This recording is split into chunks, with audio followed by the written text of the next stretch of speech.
जय हिंद, सभी को नमस्ते।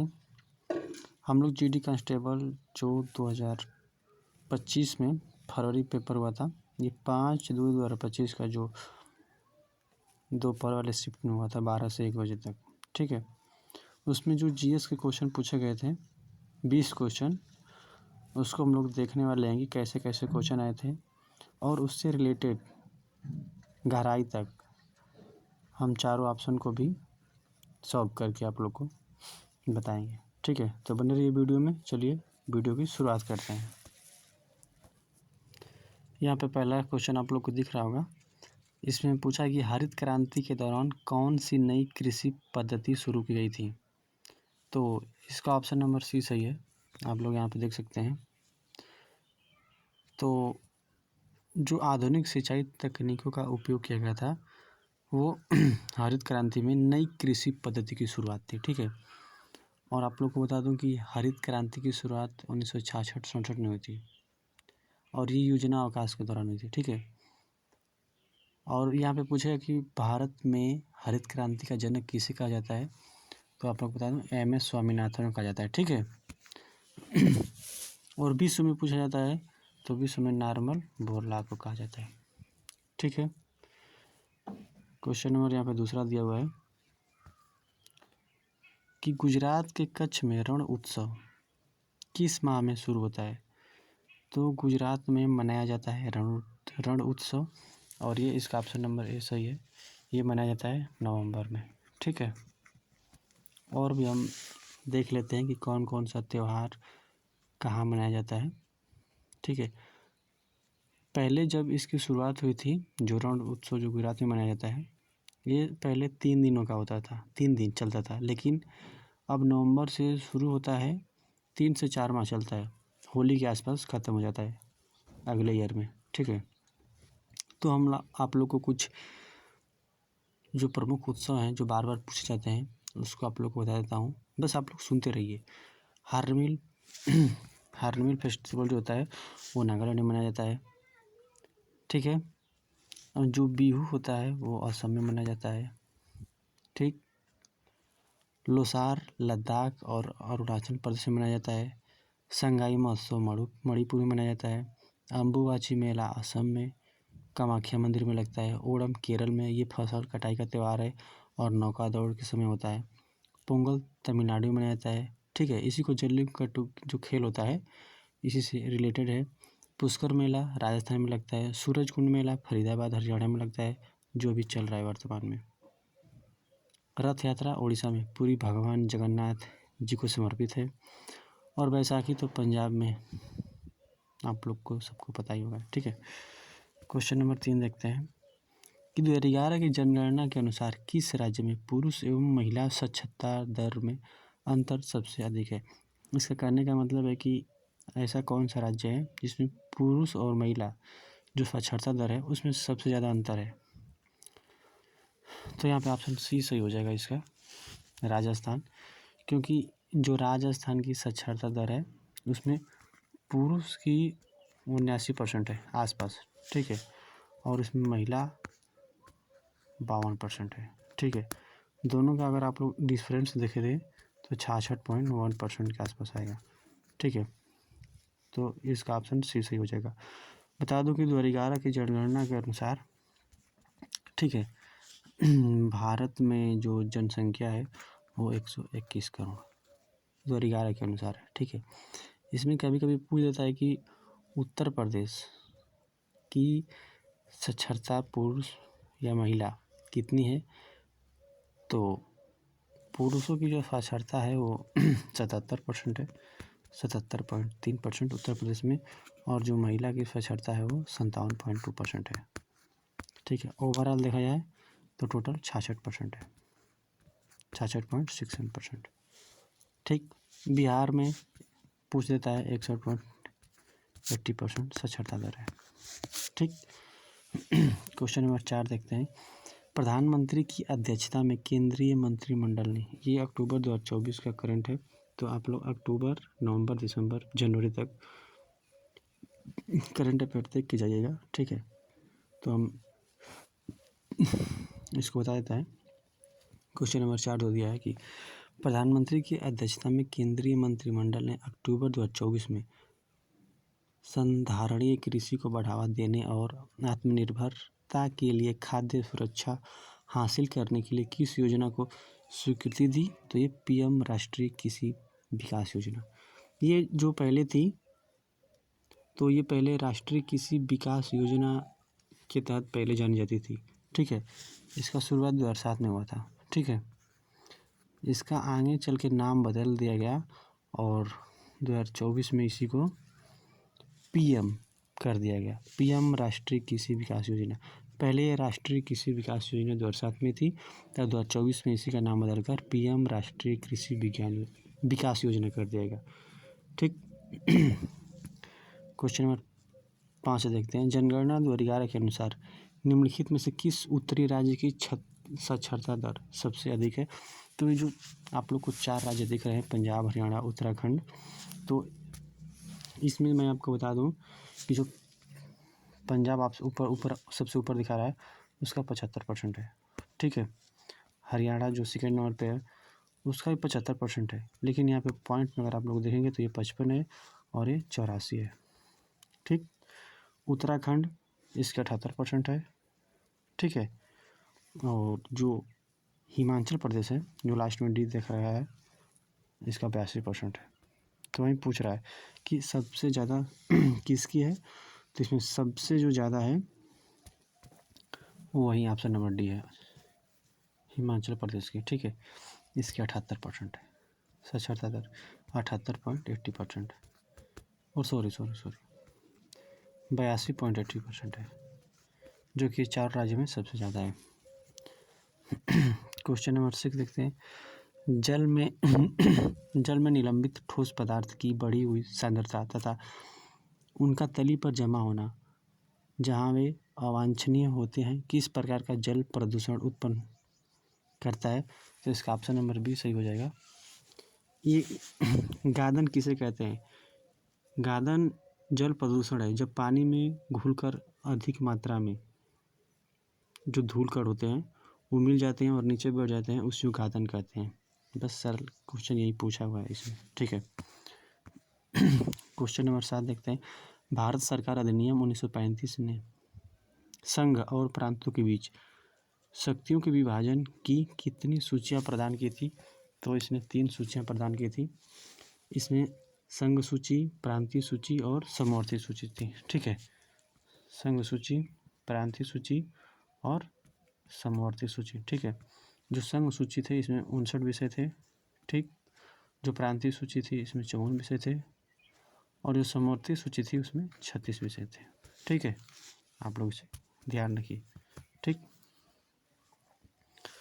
क्वेश्चन नंबर अगला देखते हैं। भारत में प्रमुख फसलों के लिए न्यूनतम समर्थन मूल्य MSP, ठीक है, इसको इंग्लिश में कहते हैं मिनिमम सपोर्ट प्राइस, के संबंध में 2018-19 के केंद्रीय बजट में कौन सा पूर्व निर्धारित सिद्धांत घोषित किया गया था? तो ये उत्पादन लागत का 1.5 गुना था। बस आप लोग इसे ऐसे ही देख लीजिए। ठीक है, क्वेश्चन नंबर 9 है। भारत का महान्यायवादी को कानूनी सलाहकार प्रदान करता है।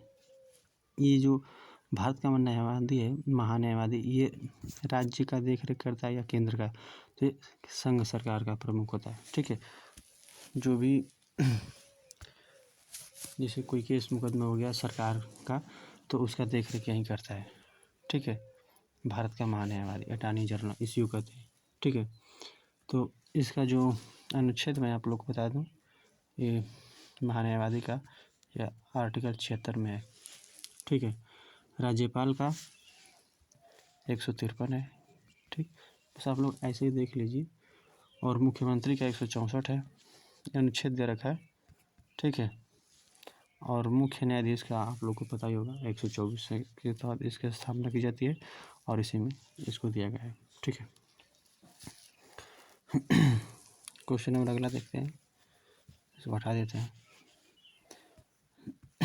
अंतर्राष्ट्रीय हॉकी मैच में मैदान की मानक चौड़ाई कितनी होती है?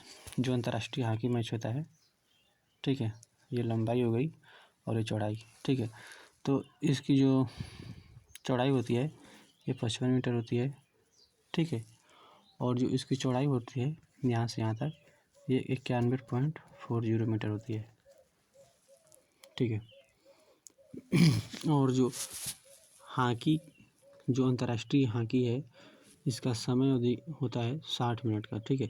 15-15 मिनट के इसमें 4 क्वार्टर होते हैं। ठीक है। और जो अंतर्राष्ट्रीय हॉकी महासंघ है, इसका मुख्यालय स्विट्जरलैंड में है। ठीक है, स्विट्जरलैंड के लुसाने में। और इसकी स्थापना कब हुई थी? तो मैं आप लोग को बता दूँ, इसकी स्थापना 1924 में हुई थी। किसकी? अंतर्राष्ट्रीय हॉकी महासंघ की। ठीक। आगे चलते हैं।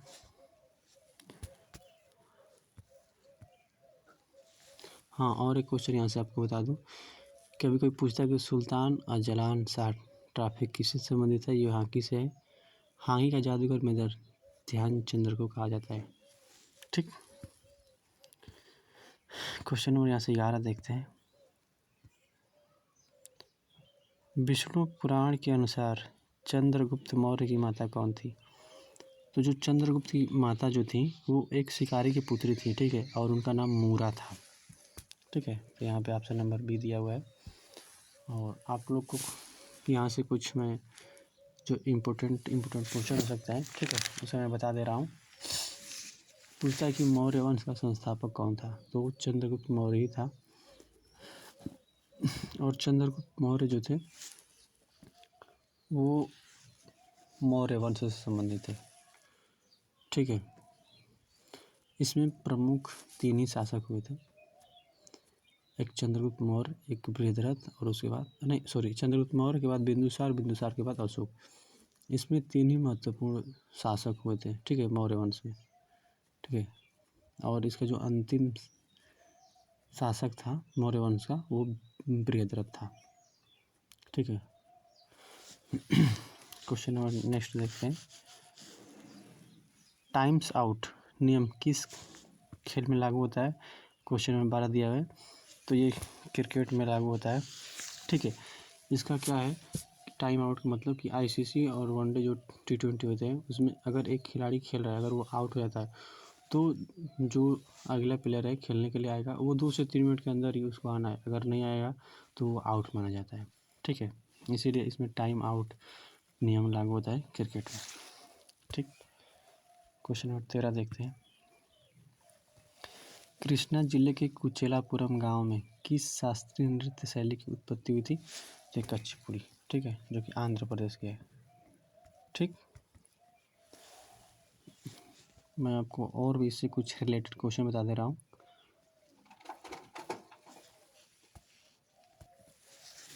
हाँ, तो मैं आप लोग को बता रहा था कि जो कच्चीपुड़ी है वो जो कच्चीपुड़ी है वो आंध्र प्रदेश में बोली जाती है, और मतलब आंध्र प्रदेश की जो शास्त्रीय नृत्य है। ठीक है। ये कृष्णा जिले के कुचेलमपुरम गांव से इसकी उत्पत्ति हुई थी। ठीक है। और ये कृष्णा जिला कहाँ पड़ता है? तो ये आंध्र प्रदेश में पड़ता है। ठीक है। क्योंकि यहाँ पे कच्चीपुड़ी दिया हुआ है तो ये आंध्र प्रदेश का ही शास्त्रीय नृत्य है। ठीक है। नेक्स्ट देख लेते हैं। इसमें कथकली है, ये केरला का है। कथक उत्तर प्रदेश का है या उत्तर भारत का कह सकते हैं। मोहिनीअट्टम ये भी केरल का है। ठीक है। और इनसे रिलेटेड मैं कुछ जो नृत्यांगना है उनके बारे में बताता हूँ, जो नर्तकी हैं। तो यामिनी कृष्णमूर्ति बार बार पूछा जाता है पेपर में। तो यामिनी कृष्णमूर्ति भरतनाट्यम और कुचिपुड़ी दोनों नृत्य से संबंधित है। इसमें आता है राधा रेड्डी और राजा रेड्डी, बहुत ज़्यादा पूछा जाता है। तो ये कुचिपुड़ी से है। मालिका साराभाई ये भी कुचिपुड़ी नृत्य से संबंधित है। शोभना नायडू जो है, या शोभना नारायण, ये भी कुचिपुड़ी से संबंधित है। ठीक है। इसमें आता है मोहिनीअट्टम, जो ऑप्शन डी मैंने बताया था, ये केरल का है शास्त्रीय नृत्य। ठीक है। चलिए अगला वाला देख लेते हैं। क्वेश्चन 14 है, पद्म श्री मुकुंद नायक को निम्नलिखित में से किस श्रेणी के लिए संगीत नाटक अकादमी पुरस्कार 2017 से सम्मानित किया गया था? तो ये लोक संगीत से संबंधित है। ठीक है। मुकुंद नायक को इनको 2017 में संगीत नाटक अकादमी मिला था। ठीक। तो इसका ऑप्शन नंबर 3 सही हो जाएगा। अगला देखते हैं। भारत में प्रथम पंचवर्षीय योजना कब शुरू की गई थी? तो भारत में प्रथम पंचवर्षीय योजना जो चलाई गई थी वो 1951 से 1956 तक चली थी। ठीक है, और इसके मैं बता दूं कि ये जो मॉडल था ये हेराल्ड-डुमल मॉडल पर जो मतलब ये आधारित थी। ठीक है, और इसको प्राथमिकता दी गई थी कृषि। ठीक है, इसकी प्रथम प्राथमिकता जो दिया गया था, इसमें ज़्यादा जोर दिया गया था, वो कृषि से संबंधित ही दिया गया था। ठीक, और इसमें सेकंड पूछ देता है बार बार कि जो दूसरी पंचवर्षीय योजना थी सेकंड वाली, पहली तो 1951 से 56 तक चली थी, ये 1956 से 1966 तक चली थी, सॉरी 1961 तक। ठीक है, और ये जो किस मॉडल पर आधारित थी, तो ये पीसी महालनोबिस मॉडल पर आधारित थी और इसकी प्राथमिकता थी भारी उद्योग और खनिजों को उच्च प्राथमिकता देना। ठीक है, क्वेश्चन नंबर अगला देखते हैं। निम्नलिखित में से क्या सामान्यतः नदी के ऊपरी भाग में बनता है, तो नदी के ऊपरी भाग में तंग घाटियाँ बनती है। ठीक है, तो इसका ऑप्शन नंबर 3 सही हो जाएगा। ठीक, क्वेश्चन 17 भारत की राष्ट्रपति द्रौपदी मुर्मू पहले झारखंड की राज्यपाल थी। ठीक है, अभी जो वर्तमान में हमारे राष्ट्रपति मुर्मू जी हैं, जो भारत के राष्ट्रपति हैं, ये इनसे पहले जब राष्ट्रपति नहीं बनी थी तो ये राज्यपाल थी झारखंड की। ठीक, इनसे रिलेटेड मैं कुछ आप लोग को अनुच्छेद बता देता हूँ राष्ट्रपति से संबंधित। ठीक है, जो राष्ट्रपति है इनका जो पद के बारे में बताया गया है वो कि राष्ट्रपति एक होंगी वो या होंगे, उनका पद 52 में दिया गया है। 53 में दिया गया है कि संघ की कार्यपालिका शक्ति राष्ट्रपति में निहित होगी। 54 में राष्ट्रपति का निर्वाचन है और 61 में बार बार पूछा जाता है महाभियोग। ठीक है, और इन्हीं से रिलेटेड उपराष्ट्रपति देख लेते हैं। तो जो भारत के उपराष्ट्रपति है जो वर्तमान में, इनसे पहले जगदीप धनखड़ थे, अभी वर्तमान में सीपी राधाकृष्णन है। ठीक है, तो उपराष्ट्रपति का जो चर्चा है वो जिस भारत के एक उपराष्ट्रपति होंगे वो 63 में है। ठीक है, और उपराष्ट्रपति राज्यसभा का पदेन सभापति होगा, ये 64 में कहा गया है। ठीक, और उपराष्ट्रपति का निर्वाचन अनुच्छेद 66 में दिया गया है। ठीक है, तो इतना आप लोग ध्यान रखिए। क्वेश्चन नंबर 18 यहाँ पर दिया गया है, भारतीय राष्ट्रीय कांग्रेस ने किस अधिवेशन के दौरान भारत छोड़ो प्रस्ताव पारित किया? तो ये बम्बई अधिवेशन के दौरान पारित किया गया था। ठीक है, भारत छोड़ो आंदोलन। ठीक है, ये कब हुआ था? तो ये बम्बई अधिवेशन 8 अगस्त 1942 को हुआ था और इसकी अध्यक्षता जिसने किया था वो मौलाना अबुल कलाम आज़ाद ने किया था। ठीक है, मौलाना अबुल कलाम आज़ाद ने किया था। ठीक, और इसी के दौरान महात्मा गांधी ने करो या नरो का नारा दिया था और जो भारतीय राष्ट्रीय कांग्रेस है इसकी स्थापना हुई थी 28 दिसंबर 1885 को।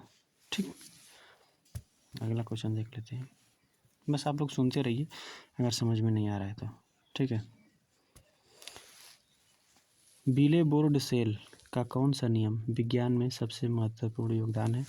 तो ये अपवर्तन का नियम। ठीक है, यहाँ से देख लेते हैं गति के 3 नियम थे, न्यूटन ने दिया था। ठीक है, तो जो गति का प्रथम नियम था उसी को जड़त्व का नियम भी कहते हैं। ठीक है, इसमें क्या कहा गया था कि यदि कोई वस्तु विराम अवस्था में है तो वह विराम में ही रहेगी और यदि वह एक समान चाल से सीधी रेखा में चल रही है तो वह वैसे ही चलती रहेगी जब तक कि उस पर किसी या कोई बाहरी वस्तु का या बाह्य बल न लगाया जाए।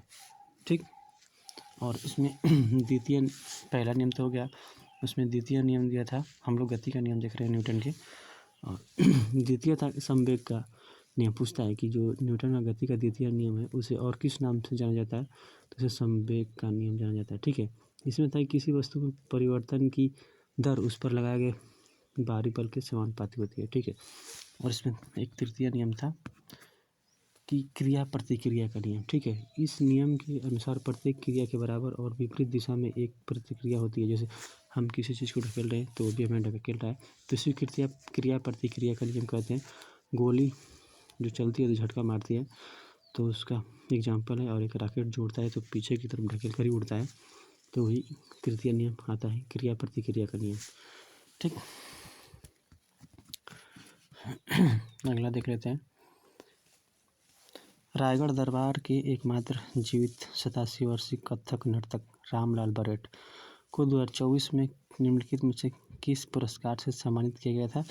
तो उनको पद्मश्री मिला था। ठीक है, मैं आप लोग को बता देता हूँ कि जो 2025 का जो पद्म पुरस्कार दिया गया था, आप लोग इसको याद रखिएगा, टोटल 139 लोग को दिया गया था।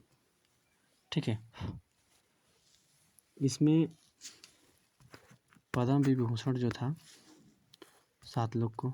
ठीक है, पद्म भूषण 19 लोग को, और पद्म श्री जो था, यहाँ हो जाता है पद्म श्री, वो 113 लोग को दिया गया था। ठीक, तो इतना आप लोग याद रखिएगा कि टोटल 2025 में 139 लोग को दिया गया था। और वहीं जो 2026 का हाल ही में मिला है, वो टोटल 2026 में 131 लोग को दिया गया है। ठीक है, तो बस आज के लिए इतना ही, मिलते हैं नेक्स्ट वीडियो में, तब तक के लिए जय हिंद, जय भारत।